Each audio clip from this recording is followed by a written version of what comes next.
Day of the week it is, but it's 8 bells and all is not well. It's the first assessment of 2026. What's that, Warren? Yep, up the Gills.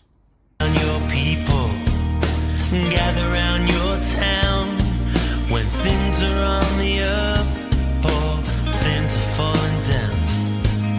Celebrate the high times, stay passionate through the lows, find strength in the chaos, no matter which way it goes. It's not easy being blue. Heartbreak comes in many ways, the hardest times, the darkest days, but all these things get washed away with us, with us. The highs might not come every day, but memories do, and memories stay. Enjoy that moment anyway with us, with us, with us.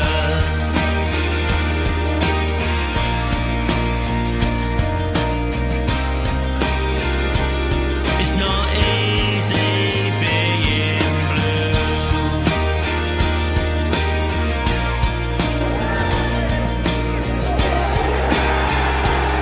It's not easy being blue.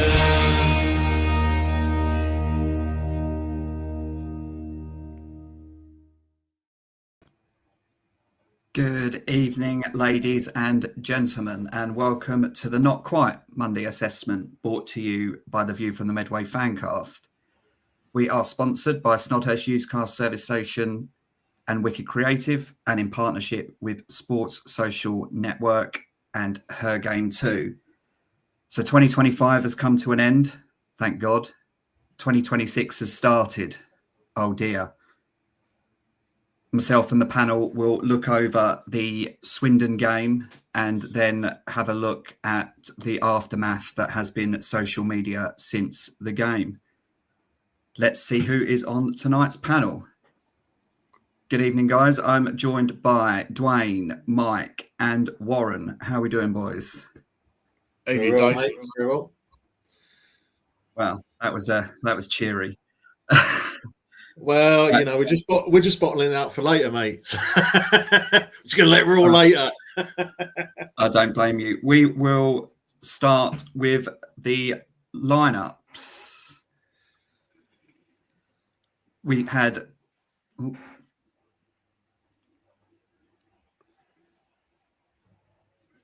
David's getting sacked in the morning. Sacked in the morning. There we go. We had Jake Turner in goal. We had a back four of Romeo Hutton, Sam Gale. We had Smith and Clark in the middle of midfield. We had Williams, Coleman and Little, with a front three of Nevitt and Rowe, with Josh Andrews leading the line. I'll start with you, Warren. I know you were at the game. What were your thoughts on the lineup, and were you happy to see us go back to a back four?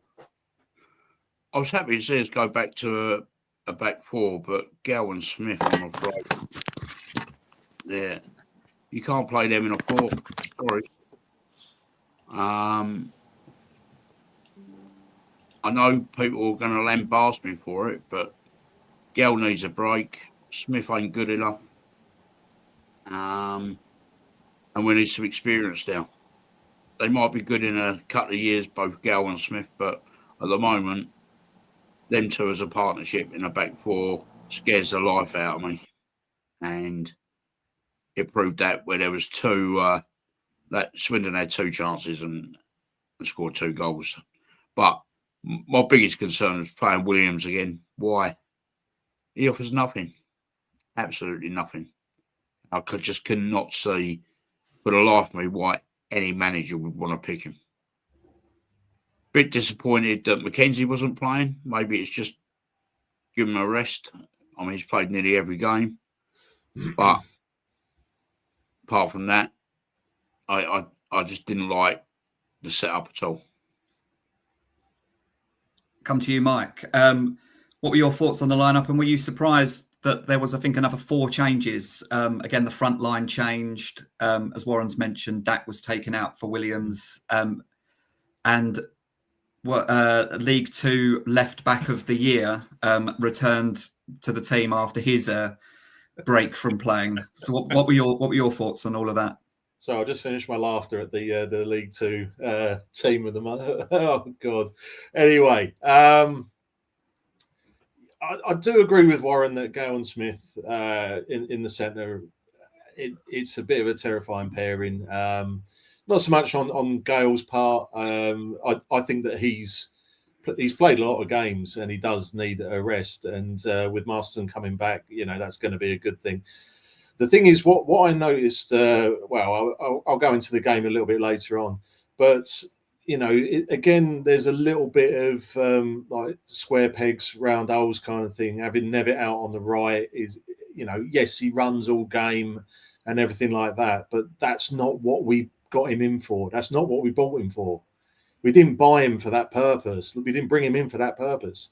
His purpose was to score goals and be up top. And again, when you see that Andrews is going to be up there on his own, up there again, you just think, we've seen it happen so many times that he's been isolated up top, and it's just not yielding results in that regard. Because his headers go anywhere, nothing sticks to him, it goes anywhere. He's very unpredictable to play off of. And when you've got him up top on his own, we've done this so many times that I don't know why we're expecting something different to happen in that regard. I mean, it's just madness in that. But I wasn't surprised to see as many changes as there were, because it's a busy Christmas period and we do need to rotate to keep people fresh and keep those injuries to a minimum.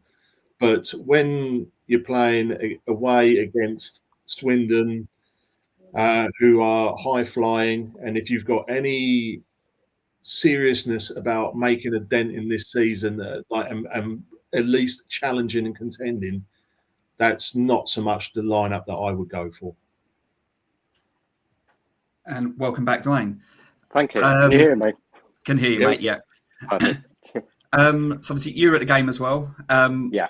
What were your thoughts on the lineup itself? And again, Gillingham moving back to a back four and Aaron Rowe moving into a more familiar position for himself.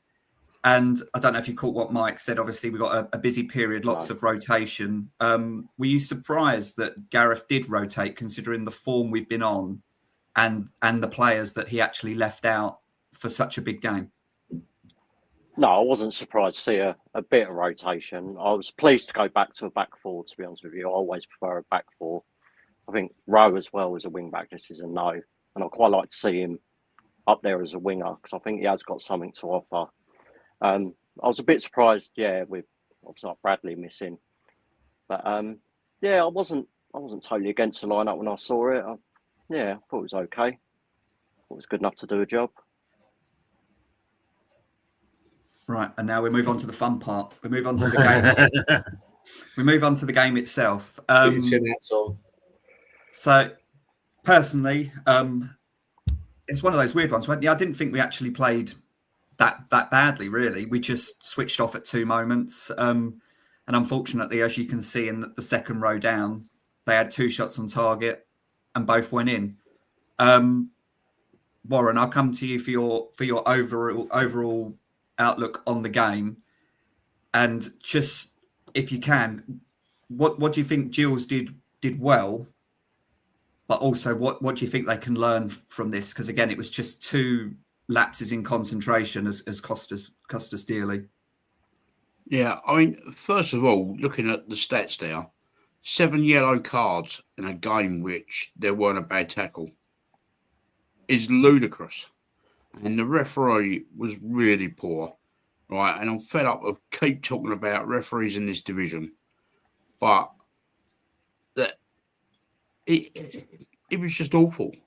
It was awful from start to finish. And he didn't do anything majorly wrong. He didn't give penalties, didn't send anyone off, it was just fussy, and he was definitely a homer referee, because I think Swindon got quite a few more decisions than we did. And if you look at the fouls committed, 17-4 proves my understanding of that.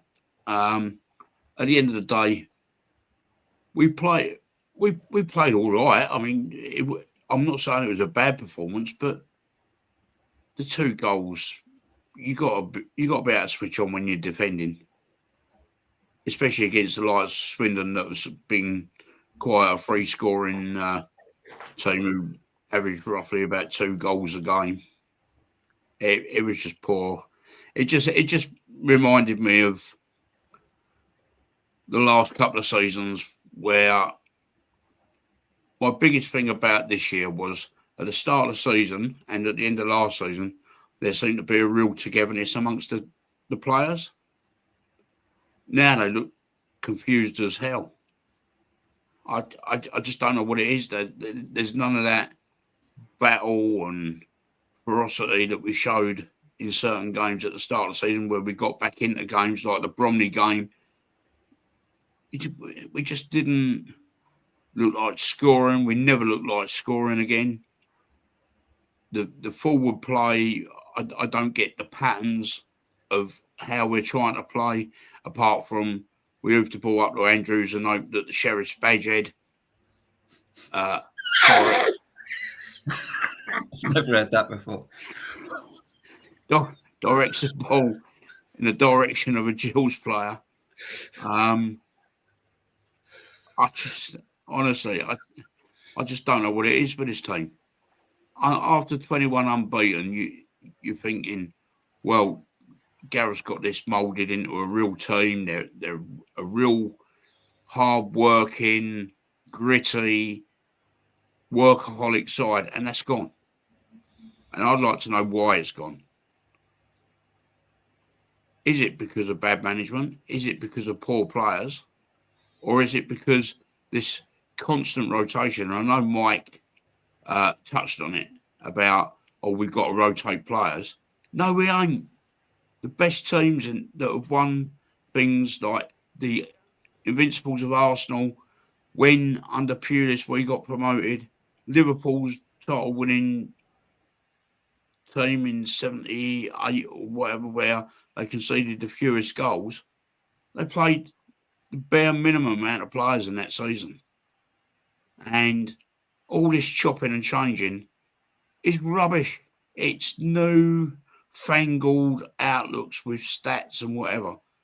Now, Dak, I don't think looks fit. I'll be honest with you. I think he looks like he's playing at 75% fit. But we've got to play him because we've got no one else who's creative in any way, shape or form, or likely to score a goal from anywhere.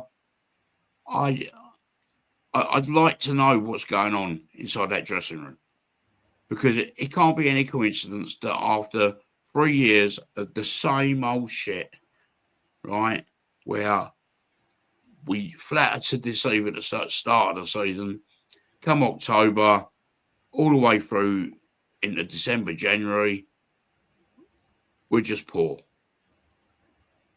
I'd like to put my finger on it, but it can't be no coincidence that it's happened 3 years on a trot. It's not frozen pitches then, Warren.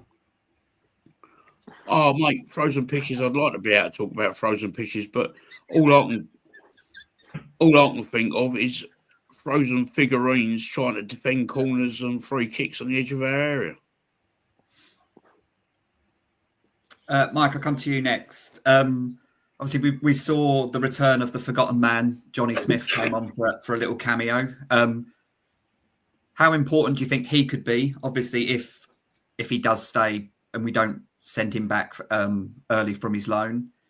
And also, did it just show the difference in having a really good target man compared to a not so good target man? Because in my opinion, watching, as I say, I wasn't at the game, I watched it on TV, I thought the difference between Ollie Palmer's performance and how he held the ball up, comparing that to Josh Andrews when nothing stuck at all, just if you're playing up front on your own and you want to build up play, you need a target man to hold the ball up. And unfortunately for us, ours didn't and theirs did. So answering those questions and also obviously your overview of the game itself.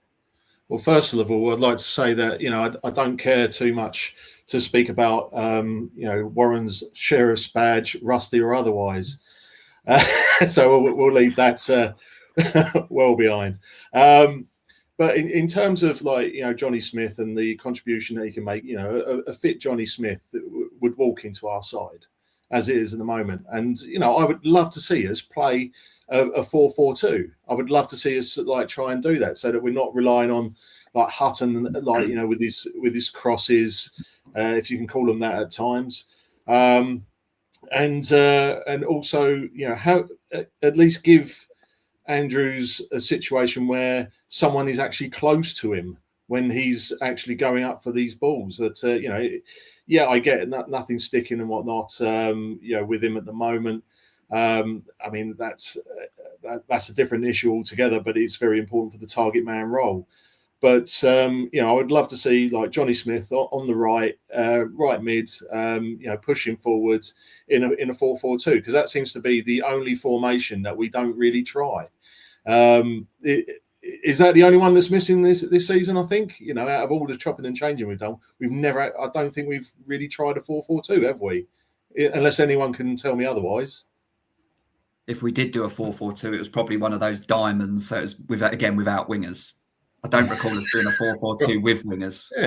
Yeah, exactly that. So I'd like to see us actually try that with somebody at least close to a target man to try and be a little bit more effective. And in terms of the overview of the game. Again, it's just two really, really weak goals to concede. It really is really weak. Hutton didn't even jump for that second one. He didn't even jump for it. And I think if he had done, I think he would have got something on it for or at least distracted him anyway. But it's just two very, very soft goals to concede. And for all we've said about Jake Turner, and the improvements that he's made and everything like that, which we're pleased about. But it just felt like he was diving a little bit after the fact, after the ball's pretty much going past him, kind of thing, and then he starts his dive. I just came away crushingly disappointed that we've played all right. We've not played badly at all. But it was very much a game of, and this is where I do agree with Ainsworth in his post-match interview, that it is about moments. It's about the quality to do something with your chances. And we didn't have that, and they did. I mean, they needed 2 chances and 2 goals, kind of thing. So, that tells you all you need to say. And the only stat that matters is the goals at the end of the day. And Dwayne, I come to you last on this one. So as you can see from the stat, 896 Gills fans travelled. You were in that number. Obviously, along with your overview of the game, what was the atmosphere like in the away end, and what was it like at full time? The atmosphere was incredible throughout the game. From the minute we arrived in Swindon, went to the pub, great atmosphere, everyone's positive. Get to the ground, again, everyone's positive. Foot-long sausage roll. I mean, you can't complain about that. Get in the stands, and I thought the fans done everything they could to get behind the team, vocal throughout. I thought the Swindon Town fans are very quiet. I thought as fans, we done all we could. We got behind the team, and I thought first 10, 15 minutes, I was quite optimistic. I thought we started the game really well, was on the front foot.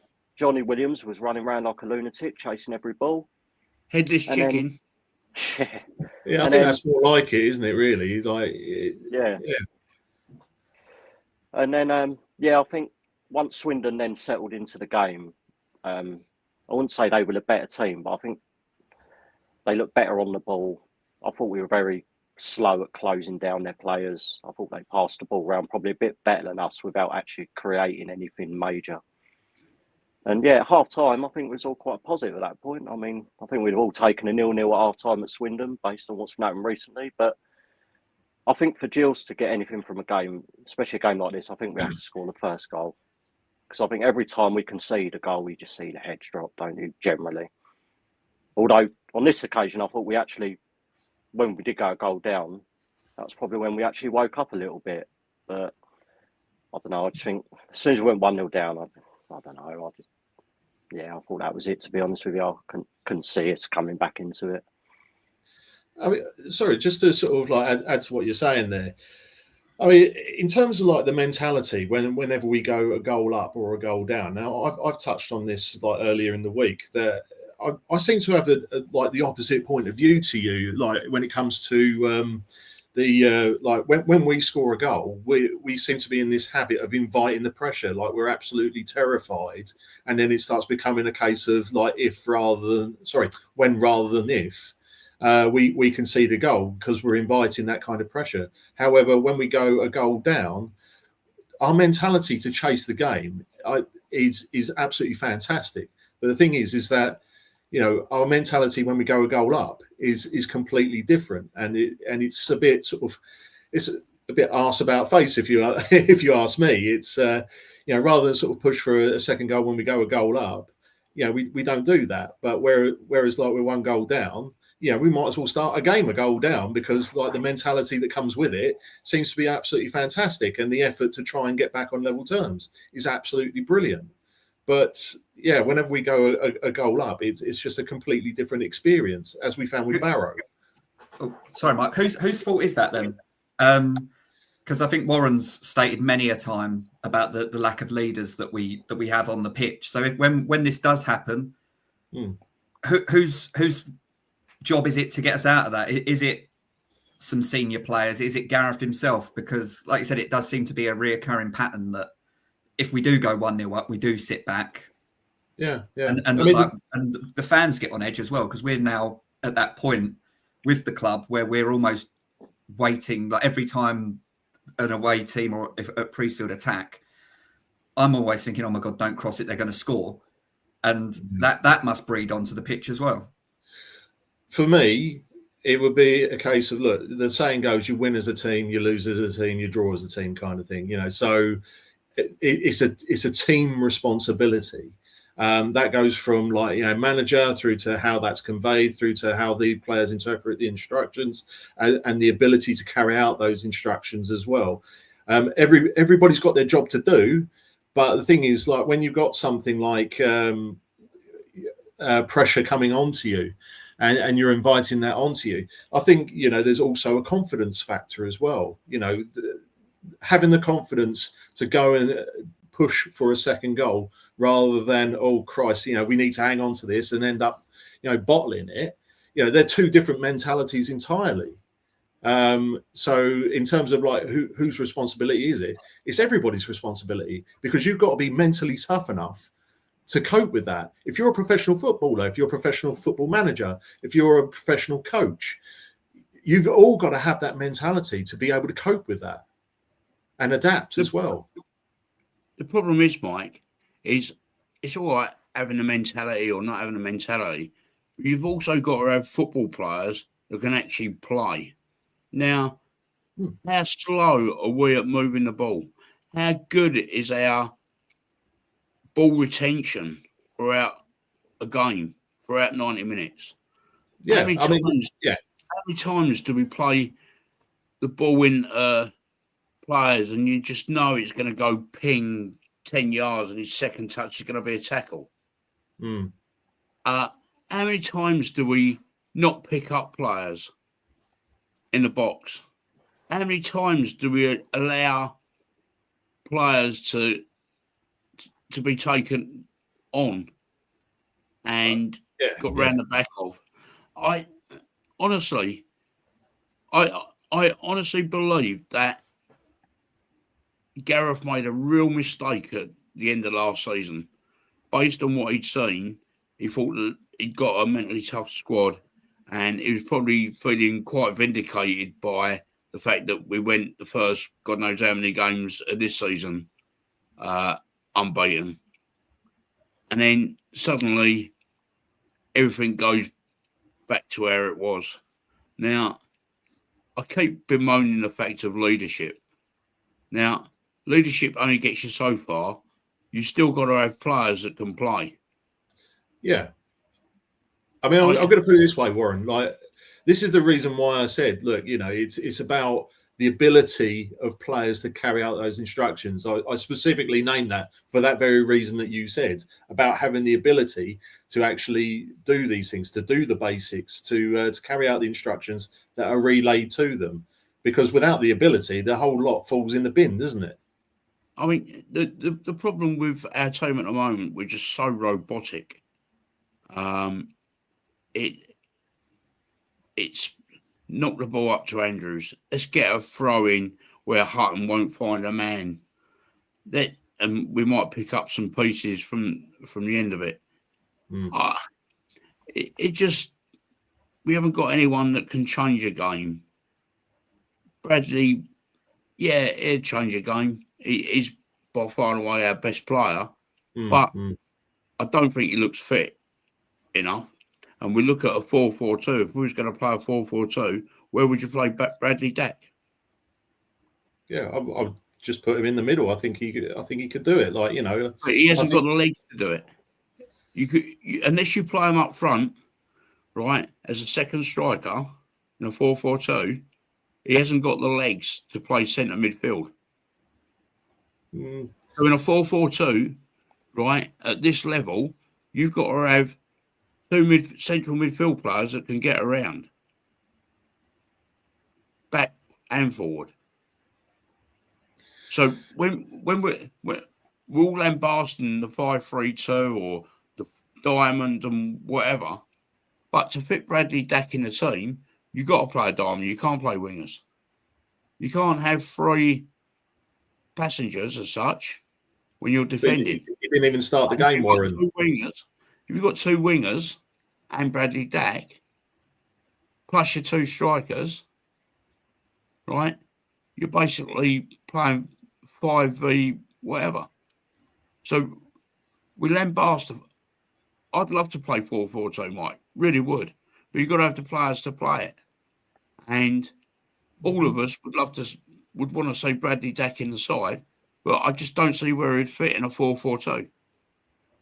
If anyone can tell me where he'd fit in a 4-4-2, right, bearing in mind he's not got the movement of up and down like he used to have.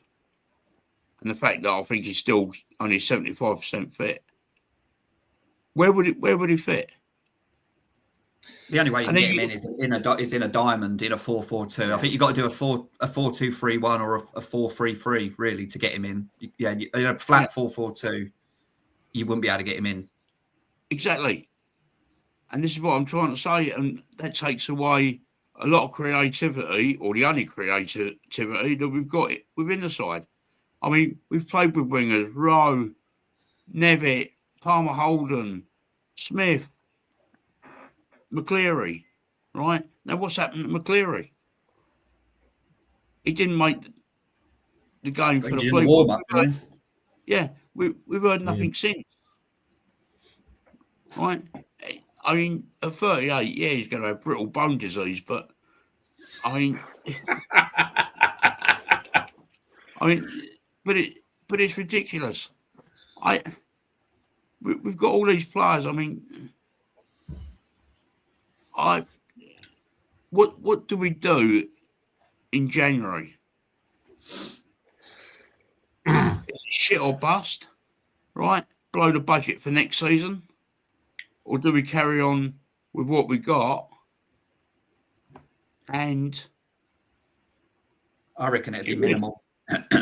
Yeah, I don't think it'll be excessive spend or anything like that. I just seem to think that the two things that we need is competition for Hutton in the right back, but also offering something a little bit different because he's more of a sort of wing back than right back.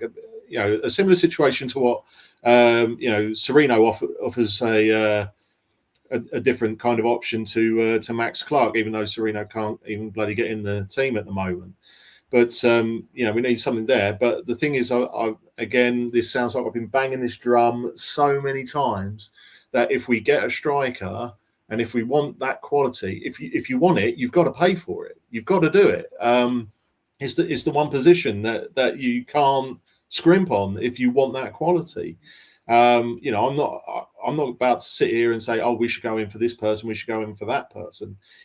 I just know that with that particular position, you can take your chances trying to unearth the diamond in the rough. But we seem to be, getting more rough than diamonds at the moment. And it's only happened for us a few times where we have unearthed that gem to basically be that consistent goal scorer for us. Right, Mike. So, sorry, Dwayne. I'm No, you're leaving good. you out here. But, Mike, we spend 500 grand on a striker, right? Where do you think the goals are going to come from if we get a striker? Well, Where's creativity? Can you honestly tell me that we create enough chances for a proven goal scorer in this division? We've had a long streak of goal scores, goals scored, haven't we? We've had like a sort of long streak of games where we have actually scored. So obviously that creativity is coming from somewhere, and that's without that option in there. Yeah, I mean, the thing is, this is all hypothetical, Warren. It's all hypothetical, saying like, where's it all going to come from? The thing is, we don't know. We don't know until the games are played. I mean, for me, we've either got to offload a fair bit in this window to get the sort of players in that we want, right? Or we've got to stand fast and go when you're going to get better value for money in the summer. Problem is, Warren, as well. Now you look at our league position. Now we're 16th in the league. That will add extra money on, just because, like, why would they want to join the team 16th in League Two? That's extra money, but the team's form is going to cost us money. And it's with a team that's not going to make the playoffs. Oh God, yeah, that's a given, right. So, so for me, when we're looking at a striker, yes, we all know we need a striker, but how do you play him in the systems that we've played? Because we don't normally play two up front, two up top. And if he's just a fox in a box, he's never going to be able to play out front on his own, because all we do is ping the ball up high and handsome and expect someone to get on the end of it. That's our tactic. That's the shift that's needed, though, isn't it? It's like an adjustment to the style of play. It's got to happen, but you've got to have the ability to do that. The hoofball thing is minimal, isn't it? You can hit the ball. Anyone can lump a ball up top and hope it sticks. Anybody can do that, right? Yeah. But to do something a bit more creative requires the ability to do that, and that is the big question mark over our team at the moment. Do we have players that have the ability to do that? The thing is, like, regardless, like, we do need a striker that knows where the net is. But the thing is, we thought we had that in Marcus Wiley, for example. Like, he knew where the net was, and he's a little bit quick, but he's got a red ball though. Yeah, liquid dinner, mate. Liquid dinner. Mike, I want to hear from Dwayne, right? Because I'm fed up with mine and your voices, right? We're taking over the show. I want to hear from Dwayne. What's your take, Dwayne? I think it'll be very hard to get any players in January permanent. I think if anything comes in, it'll be a loan. But I think when it comes to a striker, I mean, also strikers can make their own chances. You know what I mean? Our strikers are very static. They don't run in behind. They're not very good at holding the ball up. Like, we need players that can do that can hold the ball up, can bring others into play. I think our strikers at the club are very lazy, very one-dimensional. Like, they're similar strikers. They offer very little. But we have so many strikers on the books that a permanent strike, it's just not going to happen in January. Maybe a loan signing. But hopefully we'll use January to maybe offload one or two, again, even if only on loan. But I think they'll save the money for the summer and pretty much just write off this season, to be quite honest with you. Again, personally, we're not that far off the playoffs. But realistically, we are that far off the playoffs. But we're just lucky this season. The teams below us on that are form, very poor. The teams below us are very poor, luckily for us. to be honest, I think we'll finish pretty much around where we are, to be quite honest with you, if it continues. David. But it's unacceptable, David. though, isn't it? Yes, David, mate. I want to ask you a question, right? You've got the wand that weaves the magic, right? I'm not asking you what players you would sign, but what would you do with our current squad, given the opportunity to allow new faces to come in? If you had to make way for X amount of signings, so how many signings do you think we need? I'd say a minimum 3, maybe even more, because I can quickly think of a few that probably aren't even on a lot of money that I would just either pay off or loan. Like I'd get Marcus Wiley can barely be on anything, really. May as well pay him off. He's the only striker that's not been given a go where all the others have been given loads of chances. Lenny Sereno, I think, looks like he's either injured or out of favour. I think his contract runs out at the end of January. May as well get rid of him. Ewan Williams hasn't played a game. May as well just pay him off. That's 3 that I would quickly get rid of. Yeah. And then when you pay players off, right, you can't actually then sign another player because the money's done. When you're looking at budgets, the money's done if you pay a player off. So paying players off is not going to be an answer to the problem. If you get rid of them to someone, then no one's going to buy them though. So for me, it's just get rid of them. And I can only see us loaning players. I can't see the Gallinsons committing money now when they know we've got 3/4 of the squad out of contract in the summer, when they can really sort their money out. That's why I think we're probably just loan. I think I mentioned on the last show, and it's probably unrealistic, that Wrexham are going to recall Paul Mullen because he's not playing at Wigan. Well, if he can't get in a League One side, he'd walk into our team. But then, like you've said, who's going to supply him with... He's a fox in the box striker. Who's going to assist someone like him? Yeah. It was interesting to hear Dwayne's comments, right, about strikers making goals and our strikers being too static. Now, and lazy. I don't think our strikers are lazy. I don't think Nevitt and Seb Palmer Holden are lazy. I just think they get fed up of making runs and the ball not getting to them and not being knocked into space for them to run onto. I think they just lose interest. I think they get so frustrated that they just lose interest. And you see it constantly, like, again, throughout the game at Swindon, like, players arguing amongst themselves on the pitch. Like, it's not a united team on the pitch, you know? Like, they're constantly picking each other apart. Yeah. Is it not worth trying to start them both? I know they finished a game together, but could they not start a game together? Because I'm sure, like all Gills fans, as soon as you see Vokes or Andrews up front, you kind of know what's going to happen. So if you eliminate them, you can't really hoof it to Nevitt and Palmer Holden. You'd have to play slightly differently. But we can't. We're not good enough. We're not good enough to keep that ball retention. Right? But we're not retaining it doing what we're doing by lumping it. Yeah. At the start of the second half, right, our ball against Swindon, our ball retention was awful. We just allowed Swindon to get back in the game because we kept giving the ball away. Kept giving away so many fouls as well, which is frustrating. As soon as we started building a bit of momentum in the game, we'd give away a silly foul, take the pressure off, Swindon can carry on. And it was so frustrating to watch. I actually thought Swindon were a really poor side, right? I really did. Apart from in the one area where we severely lacked, which is up front. I thought I didn't think much of their back four. I thought their midfield didn't really provide any dynamic thing which you'd expect from a team at the top of the table. I didn't see anything there. In fact, I can think of 7, 8, 9 teams that we've played against this season, and they're those better than Swindon. And it's not because I hate Swindon. And, you know, I do. But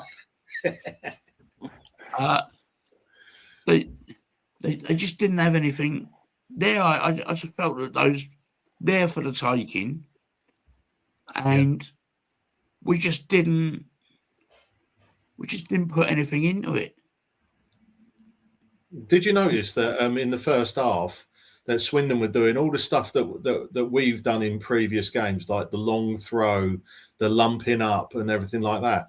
And that's the reason why they had no shots on target in the first half, because they were doing all the stuff that, like, you know, we've done previously. And I was watching it and thinking, I've seen this before, but in a different shirt. And that's the reason why they didn't have any shots on target in the first half. Yeah, I honestly, I really thought that was a poor side, and I think that's how low we've become. That, or is it our expectations were too high in the first place?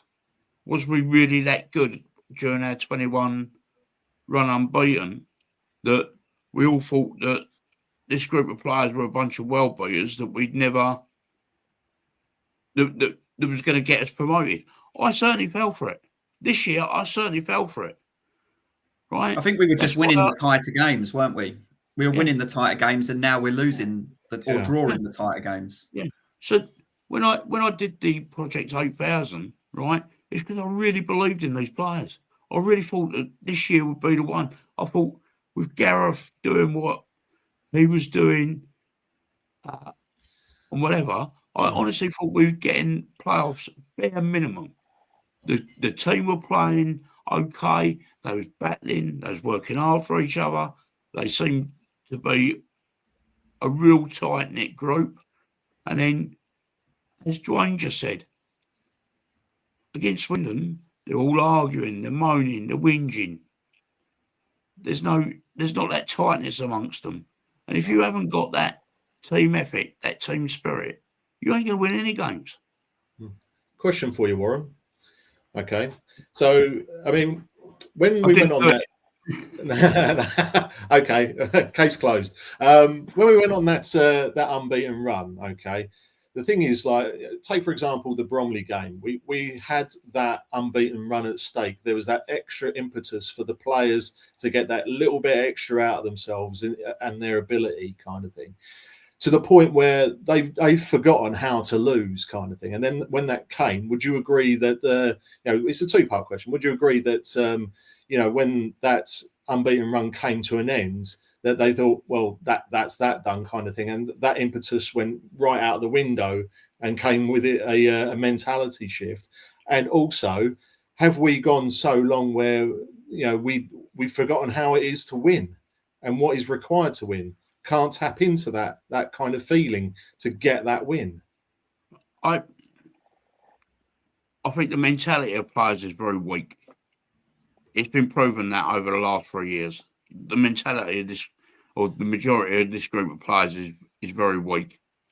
I think we've missed Masterson an awful lot, more than what we can say. Shad Ogie, I can remember on this show, people waxing lyrical about Shad's performances at the start of the season, right? Suddenly he's not even anywhere near being in favour, right? For me, if I was to pick a side now, right, and I know this is subject to opinion, I'd play Turner in goal, I'd play McKenzie right back, I'd play Masterson and Ogie centre backs, I'd play Clark left back, I'd play, bear in mind, this is if everyone's fit, of course, Smith and McCleary as your wide players, Little, and if we can get that midfield player that can run all day and be able to keep the ball and do the hard stuff, I'd get a central midfield player in. And then I'd play Nevitt and Andrews up front till the end of the season. And then if Vokes and Palmer Holden come on as subs, then great. But I'd stay with that core and see where we go. Hutton's a bit of a surprise to me because I waxed lyrical about him at the start of the season when we was doing well. But he's another one of these players that mentally, I think he's really weak. When things ain't going to get for you, I think he's mentally weak. And maybe a kick up the arse in being dropped would do. He needs the competition, Warren. Yeah. That's what he needs in this window. He needs that competition from this window. That's what he needs. I mean, my one criticism of that lineup that you said, there's no way you would pick Shadogi over Sam Gale. Not a bloody chance, surely. Too many mistakes in Shad. Yeah. I would. Bold. Right. We're going to move on now, boys. We've had our thoughts on the game, so now we're going to hear Phil's thoughts on the game.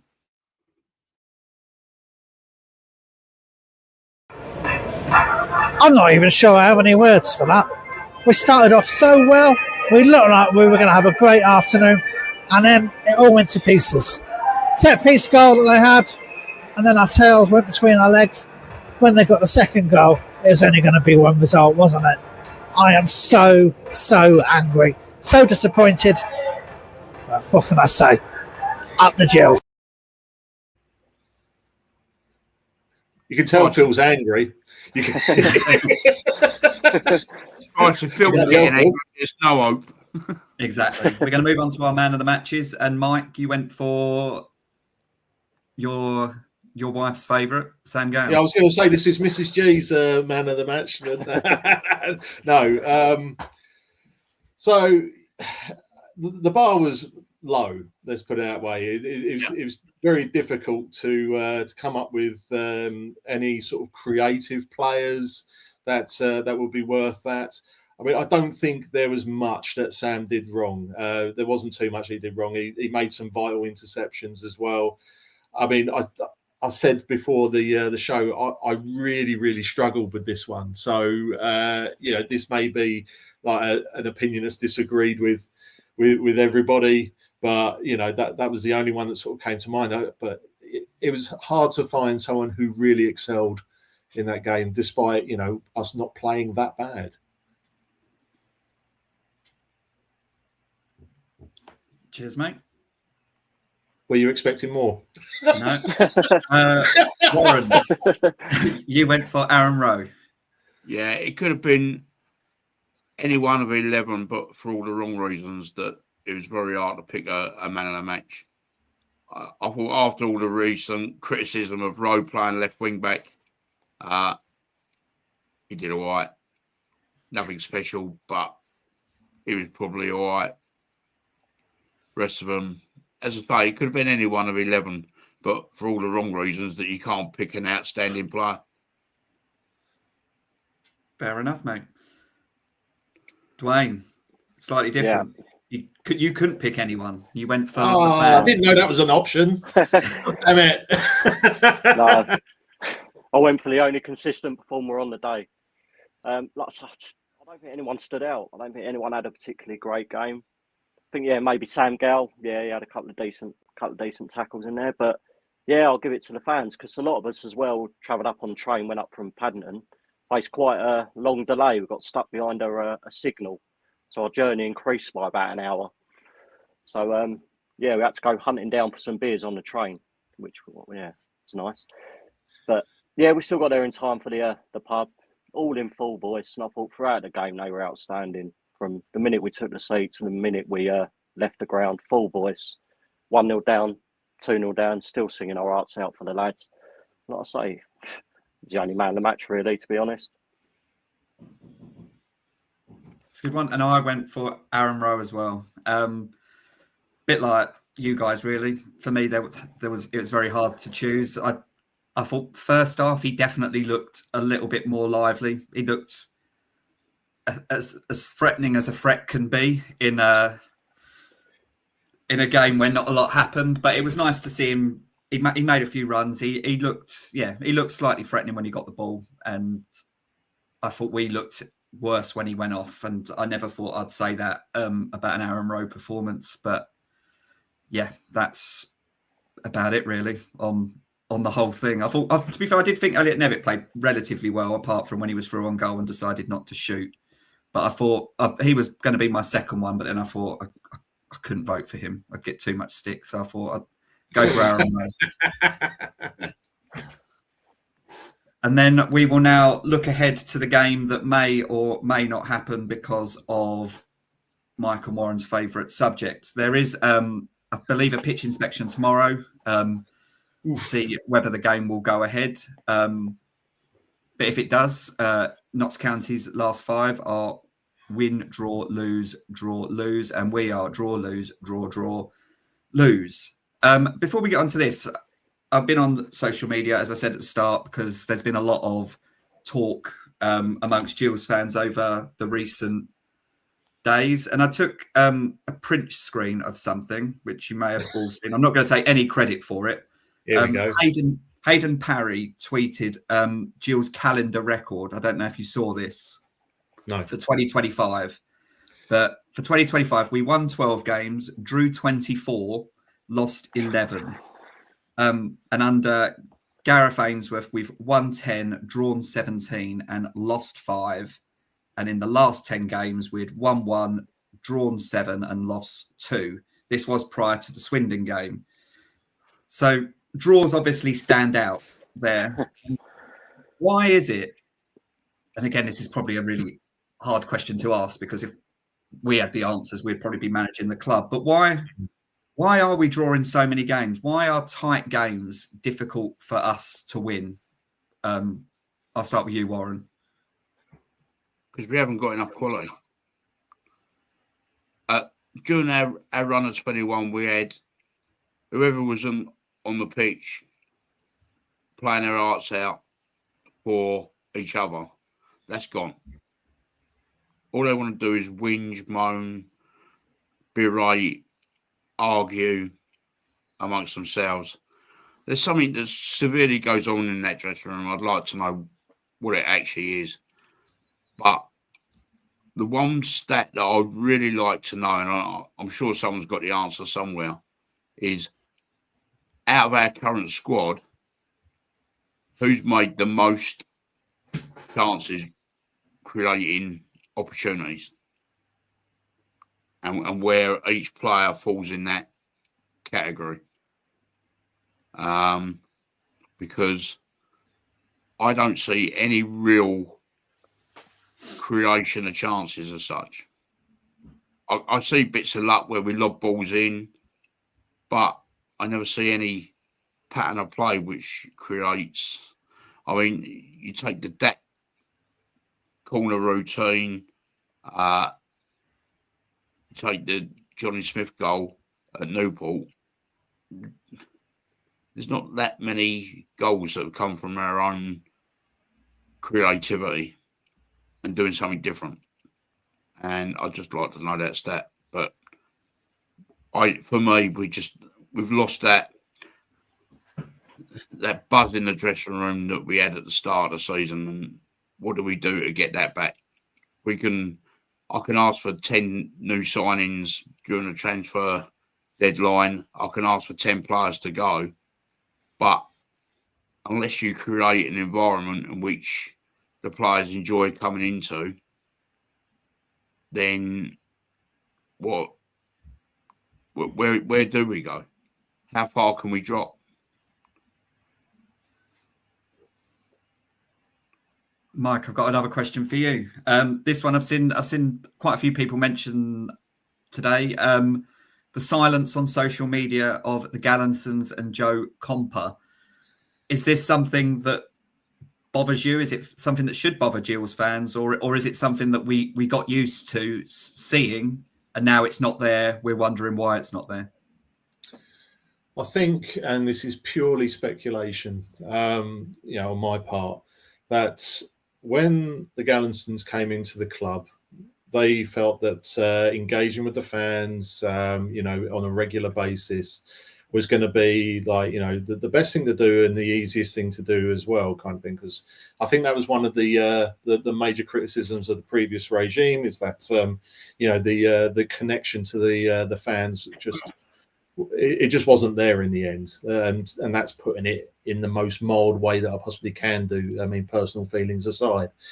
But now I think they're starting to learn that they cannot pipe up at, the first sign of things getting into trouble, making promises that so far they've been unable to deliver on, in terms of progressing the club, because they're still figuring it out. I think them saying something at this stage will either be misinterpreted or twisted to fit a certain meaning, to fit a certain agenda, because we know that some fans do have that, which is absolutely entirely up to them. But I don't think that them coming in and saying, yeah, we know it's crap at the moment, and we're going to work to put it right, I don't think that's really going to make a difference. It's going to be a case of, look, we will judge by the results, by the deeds, rather than the words that come out. There's only so many times that they can say the same thing before the fans start getting a little bit on the hostile side. But it's easier to be on social media and being able to be in the limelight when we're winning than when we're losing. Yeah, I mean that easier. Yeah. It's just easier. Of course it is. It's always easier to sort of say, yeah, we're making good progress. We're taking the club in the right direction. All this kind of stuff. Yeah, of course it's going to be a hell of a lot easier. And that when times are crap, you got the crisis communications that you need to sort of tap into. But I'm not too fussed about the silence at the moment on their part, because I think they're learning that they don't need to pipe up all the time on these things. And Dwayne, I'll come to you on the next point. The famous 2-year plan, the 2-year plan that no one knows what was involved in the 2-year plan. Obviously, I can't imagine that halfway through the first year of the 2-year plan, being 16th in League Two was part of it. No. Do you think they're regretting, and this is the club, regretting mentioning that they had a 2-year plan? Because now the fans know there's a 2-year plan.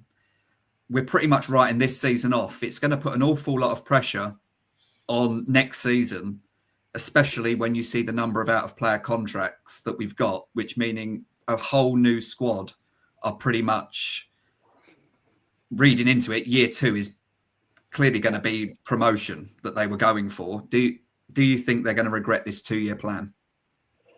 Possibly. I think the idea of a 2-year plan was to take the pressure off this season, but then what they probably didn't think of was what sort of pressure does that add to the next season. Because as well, I've been seeing a lot of talk on social media about Ainsworth L, which to me is baffling. I don't see anyone other than Ainsworth at the minute being manager of Gillingham and doing a better job. I get he signed a few of these players, but I don't think a Jose Mourinho could sort out this team. They're poor. They're very poor. But I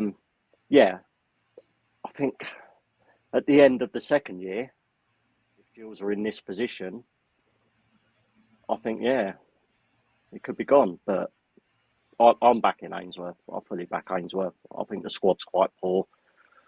It's hard to get success out of this team, to be quite honest with you. On paper, they look pretty good. In reality, it just doesn't work, does it really? I'm going to ask you all the same question now, based on something that you actually just mentioned there, Dwayne. It was my last point regarding Gareth Ainsworth. Does Gareth need to be concerned about his position at the club?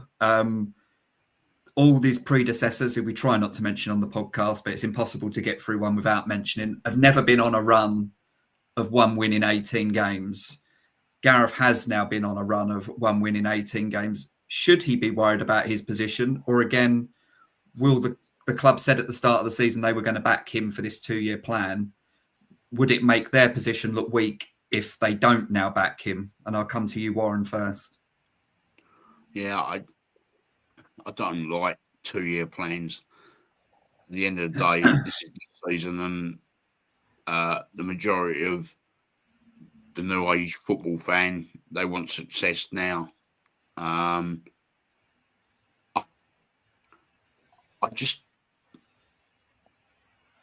think Gareth going into hospital was quite bad for us.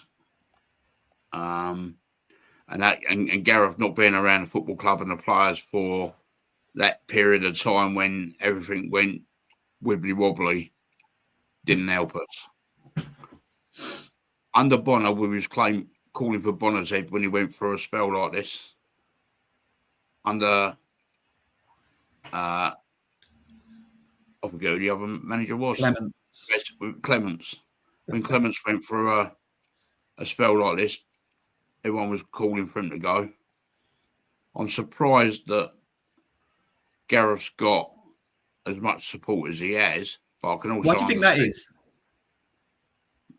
I think because he's a larger than life character, and I think his trip to the hospital may have given him some sort of grace. Because he wasn't really a part of it when it started to go wrong, and he's having to rebuild it. But I don't know how he's going to rebuild it because it's broken. And unless you've got the tools to fix it, right, you'll never fix it. I just feel that, is he the man for the job? He's probably the best man at the moment for the job. But if results continue, how far do we go? And I would say that it would be telling on what he's given during the transfer window as to where the board of directors and Joe Compter are at the moment, and Hess and Tyler, with regards to Gareth's employment. I mean, if we're going to give him a 2-year plan and we're going to give him the opportunity to bring players in, then we bring players in. But if we're not going to, if we're a little bit on the fence regarding Gareth at board level, then you're not actually going to let him spend your money, are you? And blow your budget before you sack him. So I think it's a bit chicken and egg at the moment. It'd be interesting. I think a lot of questions got to be asked of Hesse and Comper as well, though, to be quite honest with you. What do they bring to the club? What don't they bring? What do they bring? Yeah, but what do they do? What do they do? I mean, Joe Compter's turned around the commercial department. It's not his fault that he got thrust in a position that he's not qualified for. Joe Compter, not qualified for the position. Yeah, I hate recruitment. I hate these director of football nonsense tiles. For me, the manager's got to sort out after this rubbish. That if you look at our backroom staff on the bench every home game, there's about 20 of them. Why do you need all these people? Why do you need Hess and whatever? Why don't we cut some of that so we can get some decent players in? That budget and get some decent players in. Because whatever analysts, doctors, physios, however many we got on the backroom bench, right? What are they actually bringing to a team that's 16? Someone tell me. I mean, for me, the director of football thing, I agree on that front. I mean, when sort of Kenny Jackett was involved in all that, I really didn't see the need for it or anything like that. I mean, I totally get that. You know, the world of scouting has changed now. There's all analytics data, but there's some qualities that you cannot assess in a data format. Is something that you need to see for yourself. But the thing is, we're never going to have that massive scouting network or anything like that. So we are relying a lot more on those analytics and the database that the recruitment department are using. to try and identify targets and things like that. The way we're doing it at the moment is clearly not working, because we're onboarding players that lack in some areas, predominantly like mentality wise. I think Warren said earlier that mentally he feels that the team are a bit weak, and I'm thinking you don't get that kind of assessment from these databases and things like that. Surely, when you see leadership, you want to see it in action. You don't want to see a statistic on it or anything like that. In terms of Hess, I think Hess should really be I'm sure I've said this to you guys before, that Hess should be more of an ambassador for the club. Yeah. That he should be selling the benefits of the club, either on a commercial front for potential sponsors. I think that's where I think he knows Gillingham inside out. There's no argument about that whatsoever. But in terms of the recruitment role and things like that, I think the results are speaking for themselves for the last few years and beyond, kind of thing. So if it's a results game, then everybody must be held to the same account. Yeah. Since we've been using data, though, none of the transfers have worked, in my opinion. I can't think of one. Exactly so, but this is what I mean. This is why I say the results speak for themselves in terms of how, if you were to ask that very simple question, how successful has our recruitment been in the last 4 years, for example? Shocking. Poor. Warren? And you think that's not even discussing the point that we signed Josh Andrews without a medical when he was injured? Yeah. How does that happen? Ricky Holmes. I'm sorry. I just look at the way football's run now, and I just put my head in my hands, because we've made it so complicated. It's a simple game. Either a player's good enough or he's not. He's there to do a job that the manager wants him to do. If the manager thinks he can do a job, then he signs him, and he lives and dies by his signings. We're saying that over the last 3 years, we've talked about getting rid of managers, and we've never, ever said, let's get rid of players. We have said about getting rid of the recruitment team, but Andy Hessenthaler's made a bloody good living out of Gillingham Football Club. Isn't it just time to say goodbye? Or move to a more suitable role? Just say goodbye. Right? Move on. Let's just move on. Let's just have Gareth sort his own back team out, who he wants. Right? If he wants a recruitment consultant, then I'll do it for a $5. Oh, God, I can see this getting into this. Oh, God. 24 free agents. Yeah. Honestly, I just don't. I mean, when Jackett and Hessenthaler were appointed, to me, they were both in the wrong position. I know the fact that Hessenthaler didn't go to as many games as what was needed at the start of the Gannison tenure. I mean, the fact that him and Kenny Jackett both got told off for going to games with Paul Skelly when they should have been out scouting. They was going to places like Accrington with Paul Skelly for a jolly up. And I know he got told off for it. But I just find that this recruitment crap nowadays is someone else to blame.